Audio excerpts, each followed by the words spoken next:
Hello and welcome to a very special episode of Policy Chats featuring the founding dean of the University of California, Riverside School of Public Policy, Anil Deolalikar.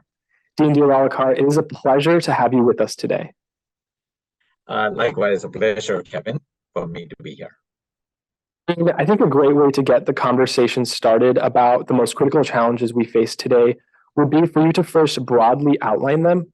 What would you say are the most significant policy challenges facing our region, country, and the world? Thank you, Kevin. I think the world today, societies around the world, are facing many significant challenges and opportunities as well. I don't want to be a pessimist and focus entirely on the challenges without sort of mentioning that there are opportunities as well. Perhaps some other time we'll talk about opportunities, but today I'll focus on the challenges. And there are multiple challenges, but I would say I would list maybe three or four that I think are quite worrying and possibly very serious and would probably need addressing soon. The first of these, I would argue, is global warming or climate change. This is a significant worry. Some of the damage from global warming has already been done. It is too late to arrest it. All we can do right now is try to limit further worsening of the world's environment. Another trend, another challenge I see is rising inequality. And this is inequality of wealth, inequality of income, inequality of opportunity.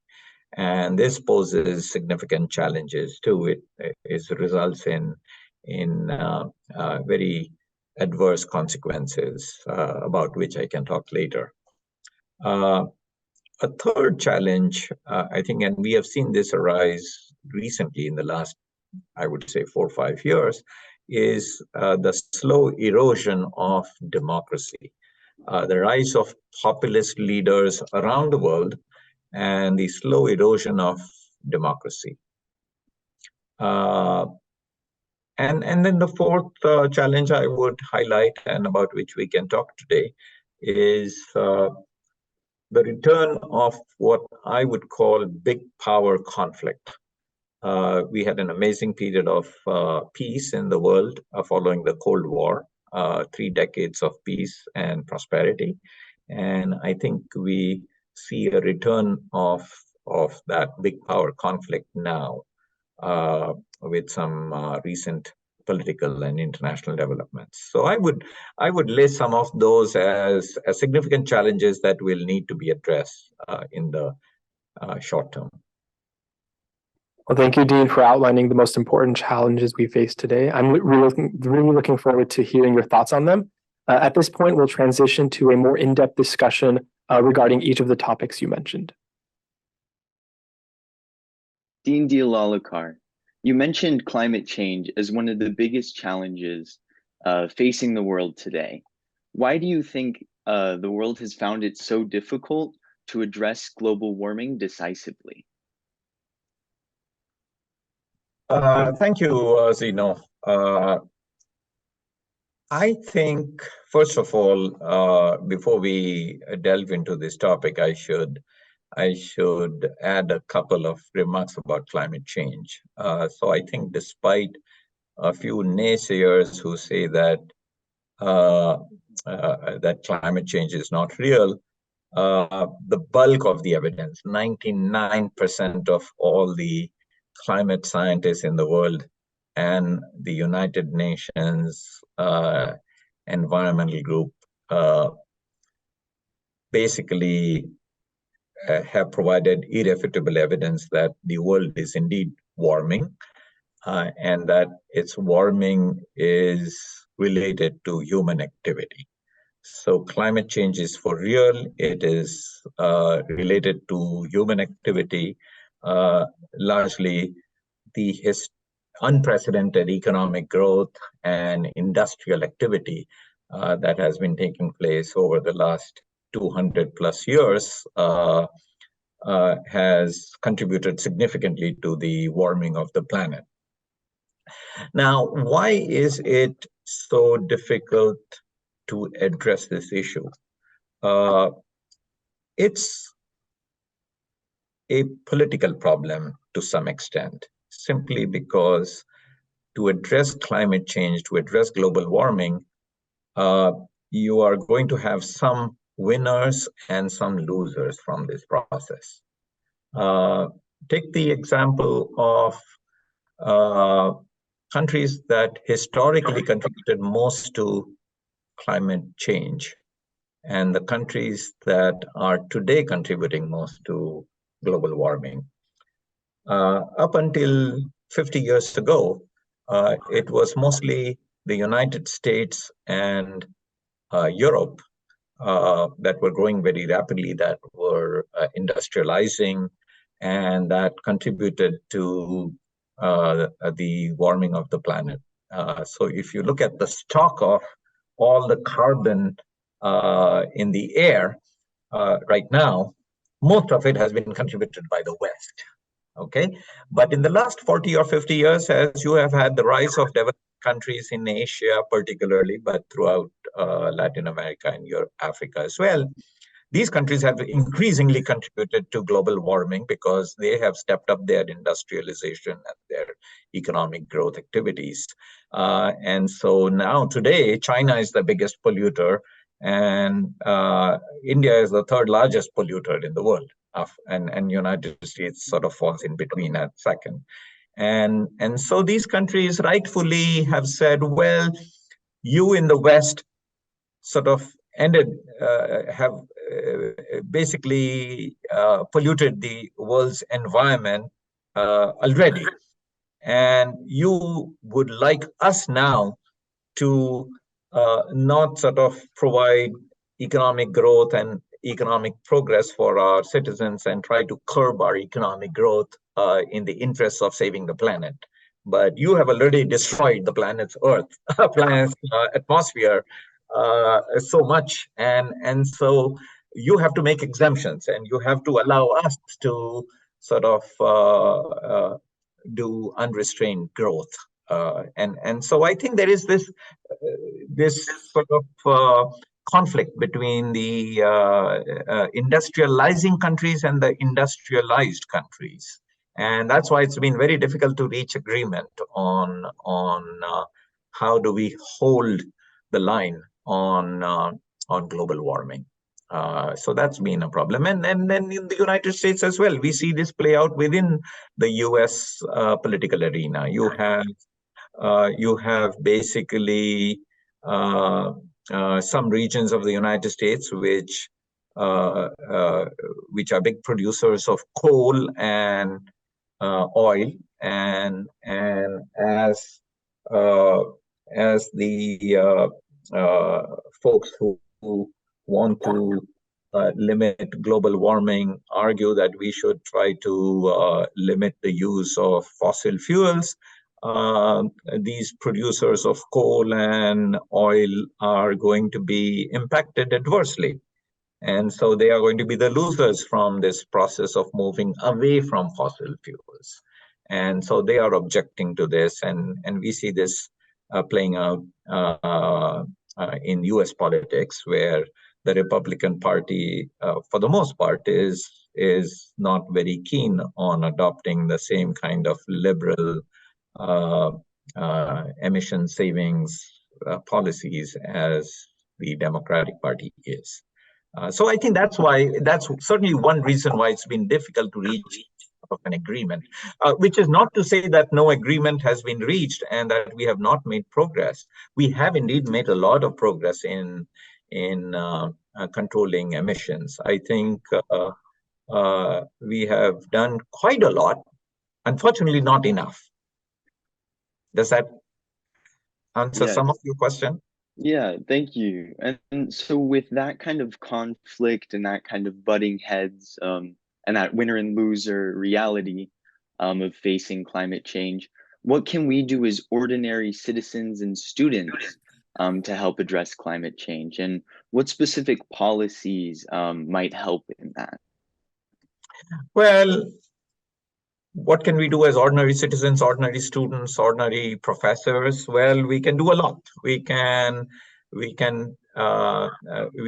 small, simple behavioral changes using less water. As you know, one of the big problems, one of the effects of climate change has been worsening drought in California. At least California faces a historic drought of the type it has not seen in hundreds of years.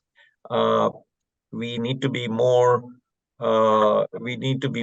sort of frugal in our consumption habits. We need to treat water as a scarce resource. Make sure that we tell our neighbors and friends and parents not to to have their big lawns and water them because that water is too precious to be wasted on keeping grass green.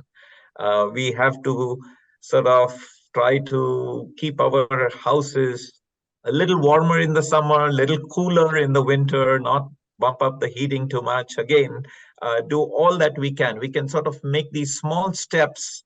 We can take these small steps and save a lot of energy and a lot of fossil fuels being emitted into the environment. All the little bits count. Just sort of having frugal consumption habits, switching off lights when we don't need them, to the extent possible, limiting our commutes by car, taking the bicycle to work if you can. All of these things can play an important role in saving planet Earth. Now, your second part of your question was policies. I should add that California has some of the most progressive policies when it comes to climate change. California has actually done more than almost any other state in the country in terms of setting very ambitious goals for emissions control. And it has achieved many of these goals. Actually, it has achieved some of the goals it set for itself 40 years ago. But there are many other policies that the United States could implement in order to reduce greenhouse gas emissions. I think we, for instance, despite a lot of discussion, there is no federal carbon tax. In California, we do have a carbon tax of sorts, but there is no federal carbon tax. In California, we have a mandate, that 50% of the electricity should come from renewable sources by 2030. There was a recent mandate that all cars sold in the state of California will be electric by 2035. All of these are ambitious goals, but California as a state alone cannot achieve them. The entire country has to sort of go along with some of these goals. In some ways, you can almost think about California as a giant experiment to show what can be done by policy to control emissions. And this experiment is proving to be very successful. So I hope that other states in the United States can emulate this example. But, again, I think there is a lot of room to bring in policies that will control some of the emissions. We have to realize, of course, that a lot of the damage to the environment has already been done.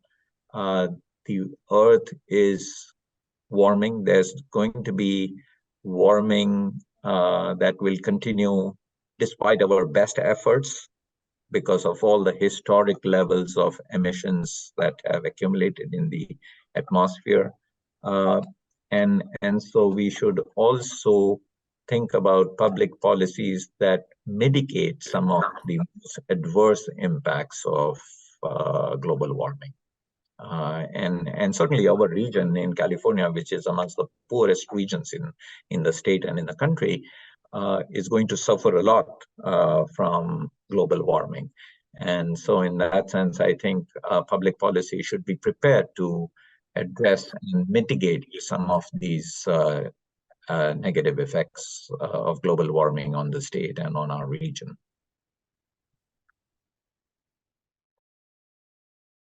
Dean Deolalikar, you mentioned rising inequality as one of the big challenges facing all societies today.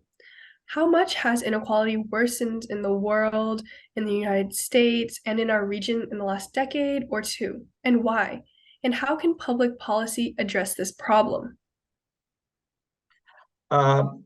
Catherine, I really do think that rising inequality is one of the most serious challenges the world is facing today. And by inequality, I mean inequality of all sorts: inequality of income, and inequality of assets and property, inequality of opportunity, most importantly, and of course, as we know from the literature, inequality of incomes and of assets often results in disparities of health outcomes, disparities in education, and it sort of becomes a vicious cycle of inequality.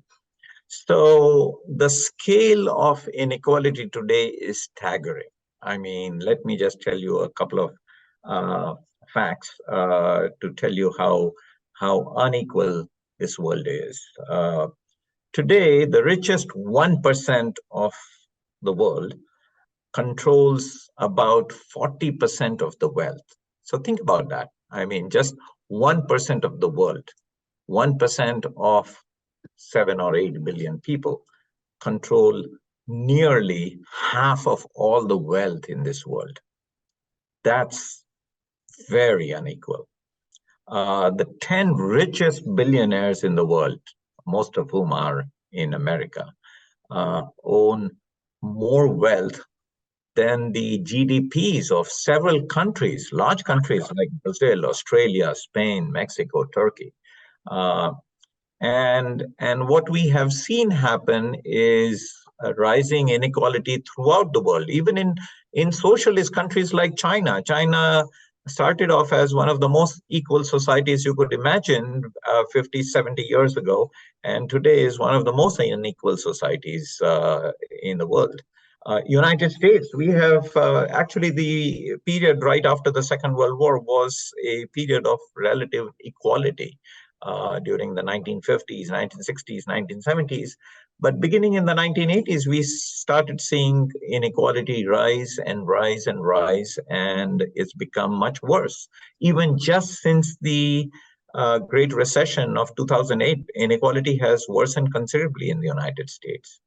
So one indicator of how much inequality has worsened is given by this statistic, which is that if you look at the average pay of a CEO in a company relative to the average production worker in that company, that used to be, the ratio used to be about 25 in the 1960s and 1970s. So average CEO was paid 25 times the average production worker in a factory.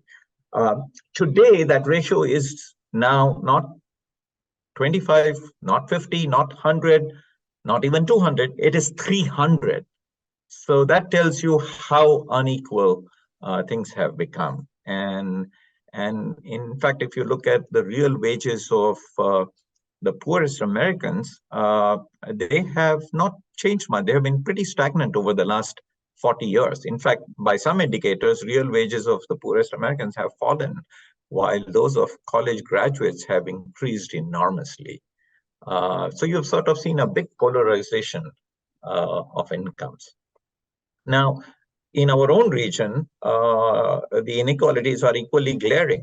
For instance, if you look at in eastern Coachella Valley, if you look at a city, a town of Indian Wells, it has a per capita, an average household income of about more than $200,000. And if you look at another town in eastern Coachella Valley, Mecca, it has an average household income of 25,000. So there's almost sort of a 9-to-1 ratio of average household incomes. So our own region here in the Inland Empire has seen a rapid rise in inequality. Now, why has it occurred? Many factors. It's complicated, it's nuanced, but I would say definitely globalization has been one factor that has put a strain on inequality. What has happened primarily in globalization is that a lot of manufacturing jobs that paid well in developed countries like the United States were offshored to low-income countries like China or Mexico. And of course, that has put downward pressure on wages in low-skilled jobs in the United States. Some people argue that immigration, large-scale immigration, especially immigration by low-skilled workers, has also put downward pressure on low-skilled jobs in rich countries. And to some extent, that's true, although one can argue about exactly, I think on the whole, immigration has been beneficial for the world, as has globalization. But they have definitely increased inequality, and the idea was that governments would somehow compensate for this inequality by putting in policies to address this rising inequality that's inherent in globalization, in the globalization process. But what did governments do? Governments actually did not do much to address this inequality. In fact, if anything, I think public policy has worsened inequality. And there are many reasons for that. I think the tax policy has been generally very favorable to the rich relative to the poor, even though we are supposed to have a progressive tax system. In reality, it's not very progressive. You have lots of loopholes, and in the United States, the rich often don't end up paying their fair share of taxes. In fact, if you look at, everyone likes to complain that tax rates in the United States are very high, but if you actually look at the United States in comparison to other affluent countries, we have a fairly modest tax rate. In Europe, it is much higher. So there are many taxes. I mean, the tax system is somewhat biased in favor of the rich, and it works against the poor in many ways. What can we do about inequality, about rising inequality? I think we need to have the political will to address inequality head on. And most governments have not shown that strong political determination to do this. One important factor I would like to draw your attention to is the role of education. Public higher education actually plays a role in reducing inequality. Universities like UCR actually are great engines of social mobility. What they do is they take students from disadvantaged groups and give them a college education and put them in the higher income deciles of the income distribution. Basically, you take people who are disadvantaged and move them into the advantage category through education. And so I think universities, public universities like UCR, play a very important role in social mobility and in improving inequality. But we need more universities like UCR to make a big difference.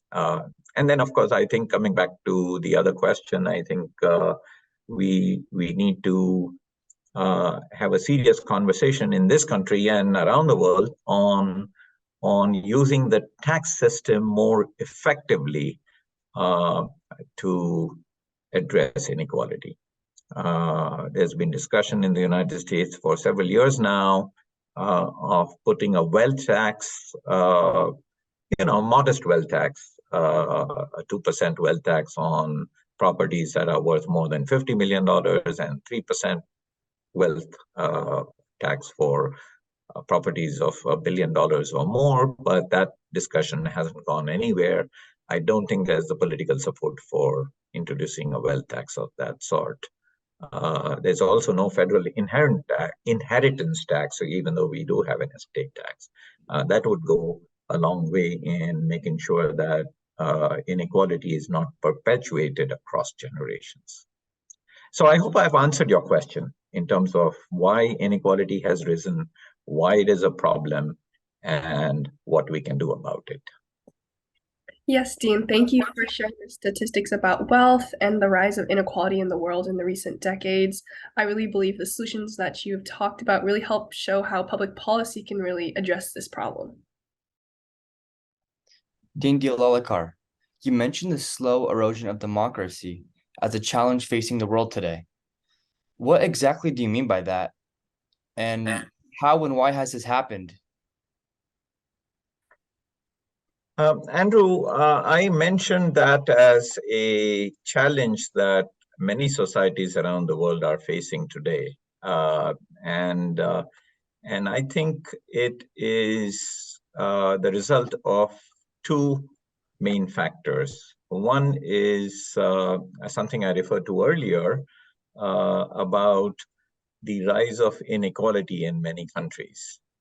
And what has happened with the rise of inequality is that it has created a class of disaffected individuals, people who haven't really benefited from economic growth or from the process of globalization. In fact, many of these individuals have been hurt by the process of globalization.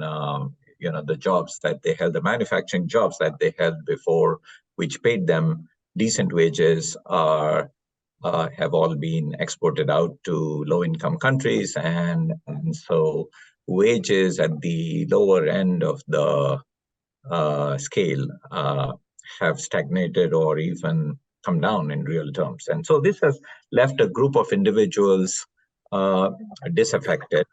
And I think what has happened in many countries is that politicians have seized this opportunity. Some politicians, I should say, have preyed on this disaffected class of individuals and played up on their fears by saying that, look, your situation is what it is today because you haven't really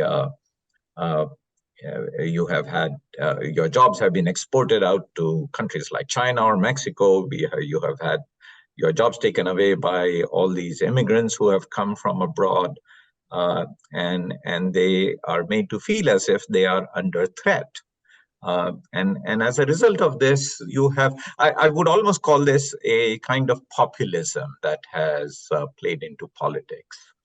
And that is one reason why you have populist parties on the rise throughout the world. And many of these populist parties are using elections to get them into power. But once they are in power, they often sort of stack up the rules of the elections in such a way that they will never be voted out of power again. And we have seen this happen in many countries, alarmingly, in Europe, in Latin America, in Asia, and here even in North America. So I think that's certainly what I would call as a worrying trend. It is related to the rising levels of inequality. It is related to high levels of immigration. I mean, I think immigration is generally very positive for everyone concerned, but I think it has to be managed well. And unfortunately, immigration from low-income countries can be politically divisive, and some politicians have seized upon immigration as a topic that they can exploit for the benefit of populism. And so I think what this has led to is this rise of authoritarianism or a slow erosion of democracy. We have seen this happen in Hungary, in Poland, in Brazil, in Mexico, in the Philippines, Turkey, many parts of the world. So that's what I meant by this rise of or the erosion of democracy. Thank you, Dean. And I want to stay on the topic of populism. Do you think there are any other instances in recent world history where populism has led to an erosion of democracy? Well, we saw, again, I'm not saying that these are identical cases in world history, but I think we have seen in the past, especially during just in the aftermath of the Great Depression in the 1930s, uh, you saw this kind of populism arise, and there were certain political parties in Europe that preyed on people who had lost their jobs and their fortunes, uh, and were in a bad economic situation as a result of the depression. And I think uh, the sort of populism or the populist streak amongst certain political parties led uh, to fairly authoritarian parties that did not really believe in democracy taking power and then cementing their power by changing the rules of the game, as it were. This is what we saw happen in Germany, in Italy, and in other countries in Europe during the 1930s and 40s.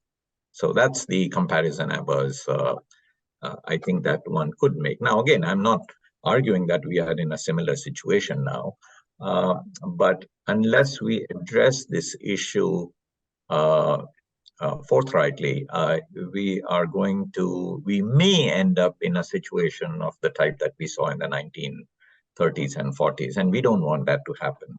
There's an excellent book that came out a few years ago called How Democracies Die, and it sort of basically documents the fact that democracies die not through revolutions or upheavals like that, but they just sort of slowly, you sort of have the slow erosion of democracy, and many autocrats come into power using democratic means, but then somehow they rig the rules and continue to stay on in power.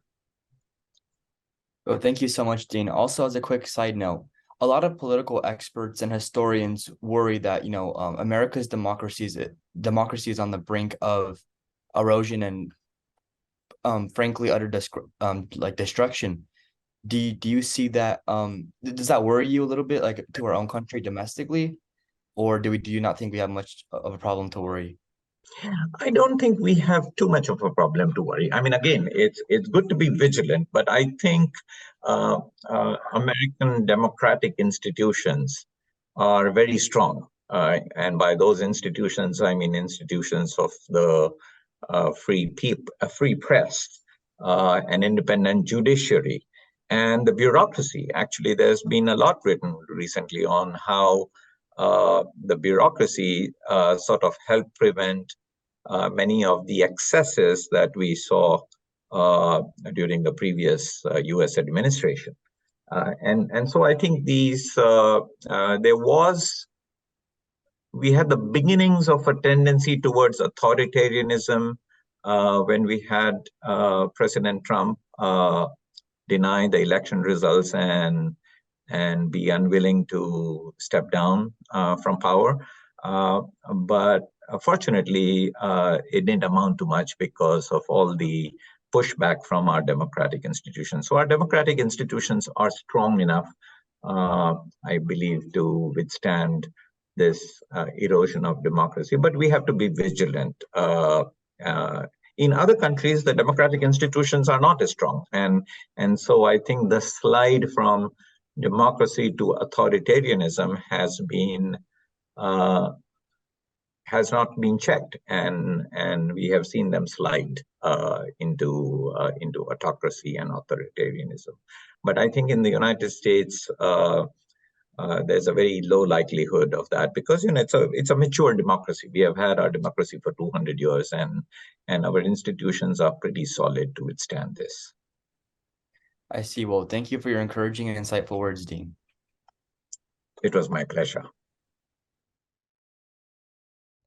Dean Deolalikar, I would like to follow up on one of the big global challenges you had mentioned, namely the return of big power conflict.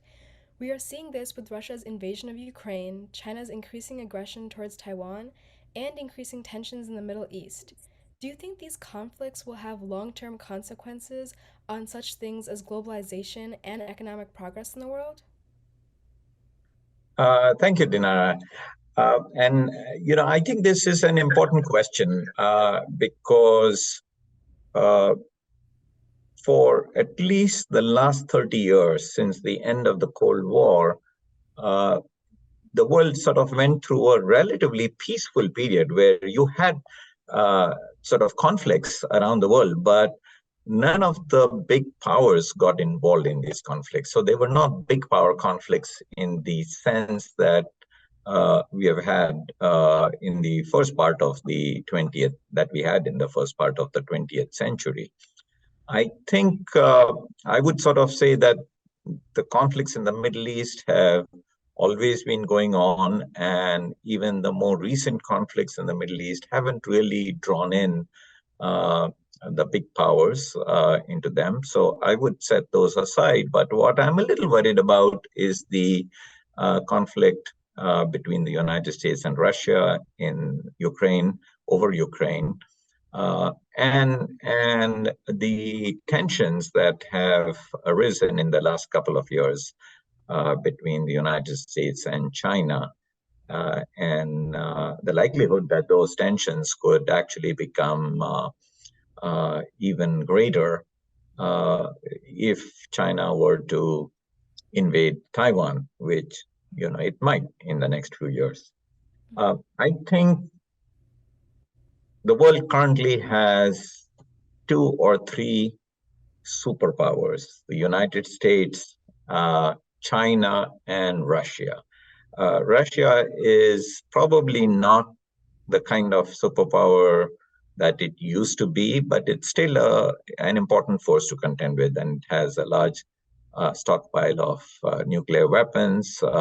It is an important actor on the world stage, at least militarily, if not economically. China, on the other hand, is both an economic and a military power, and a competitor to the United States. So any conflict between these countries poses a problem. With Russia, I think we saw the United States, in coordination with its allies, put a very comprehensive set of sanctions on Russia, mostly economic sanctions, and those worked initially. It's not clear how much they have, how effective they have been, but they have been unprecedented in their nature and their scale. They have essentially cut off Russia from the world financial system. Now, Russia probably doesn't have many options to respond to these sanctions. They have tried to evade them at the margin, but what I am worried about is that similar sanctions imposed on China could really create more problems for the world, in the sense that China sort of has seen what has happened with Russia recently with respect to the sanctions, and it knows that it may suffer similar sanctions if it did decide to invade Taiwan in the near future. And so it's probably preparing for these by decoupling itself from the United States and the Western economies, which means basically they are becoming more self-reliant on producing key manufactured goods. The big issue right now between the United States and Russia is semiconductors, and the United States has put a ban on American companies or European companies selling semiconductor chips to Chinese companies, and this will really starve China of much needed technology for producing sort of critical infrastructure that it needs. And I think China's response to these kind of sanctions will be to spur innovation and try to come up with domestic sources of technology where it won't need to rely on the United States and the West. And so in some sense, we have seen this happen already. The United States has been decoupling itself from Chinese supply chains, and China has been decoupling itself from American and Western supply chains. And you will see this now happen with respect to consumer goods as well. Apple phones has decided that it's going to shift a lot of its production facilities over the next several years from China to other countries like Vietnam and India. And you will see this happen in industry after industry. And so in a sense, this may, well, I hope it doesn't, but it may mark the end of this 4-decade period of globalization that we have witnessed. In particular, globalization has really sort of been on a fast track since 2000, when China was admitted to the World Trade Organization, WTO, and globalization took off. Now, there are many reasons why globalization may have hurt some sections of society in the Western countries, but overall, globalization has been a big boon to the world. It has resulted in progress for millions of people. It has brought billions of people above the poverty line in countries like China and India. And so I worry about globalization sort of slowing down or eventually reversing itself. We don't want two separate sort of worlds, economic worlds, one with China sort of dominating it and the other one with the United States and its allies dominating it. We really want a more integrated world. And so this is where I worry a little bit about big power conflict and its implications for globalization and economic progress. Yeah, thank you. It was really interesting how you brought up the idea of allies and the US using their allies to put sanctions on Russia, and how China has been attempting to decouple itself from Western economies. I was just curious, how do you see this? Like you had mentioned that there could be a strain on globalization. Do you see that strain extending also to supranational organizations?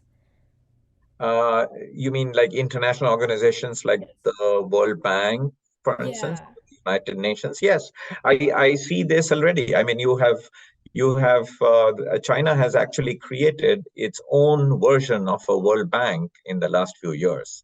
And I believe China does actually more lending to the developing countries, to third world countries, than the World Bank and other Western banks do.